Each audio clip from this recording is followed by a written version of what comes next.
이렇게 아동이나 청소년의 성을 착취하는 범죄를 저질러도 징역 1년에 그치는 경우가 많습니다. 대법원 양형위원회가 앞으로는 처벌을 강화하기로 했습니다. 어떻게 바뀌는지 최윤경 기자가 정리했습니다.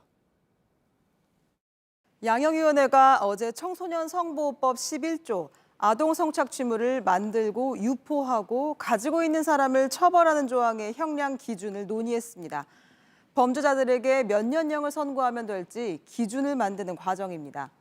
먼저 양형위는 앞으로 N번방 사건과 비슷한 사건이 발생하면 지금보다 더 무겁게 처벌하라고 했습니다.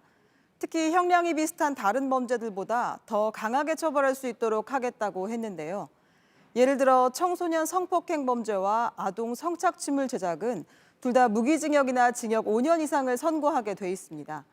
양형위는 앞서 청소년 성폭행범에겐 징역 5년에서 8년을 선고하라고 했는데 아동 성착취물 제작의 경우엔 5년에서 8년보다 더 높은 형을 선고하도록 기준을 만들겠다고 했습니다. 이뿐 아닙니다. 조주빈 일당처럼 조직적으로 범죄를 저질렀다면 많게는 형이 수십 년 더해질 수 있습니다. 두 번째로 논의된 건 감경사유, 즉 형을 줄여주는 기준입니다. 법원은 초범이거나 반성할 때, 그리고 피해자가 처벌을 원치 않을 때 형을 줄여 집행유예나 벌금을 선고하는 경우가 많았습니다. 이 가운데 쟁점이 된 건 피해 아동이 처벌을 원치 않을 때 형을 줄여줘야 하느냐였습니다. 법원 안팎에선 피해자가 아동일 경우엔 형을 줄여서는 안 된다는 목소리가 나옵니다.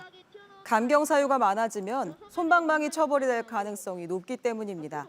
양형위원회는 다음 달 18일 한 차례 논의 후 결론을 내리겠다는 입장입니다. JTBC 최윤경입니다.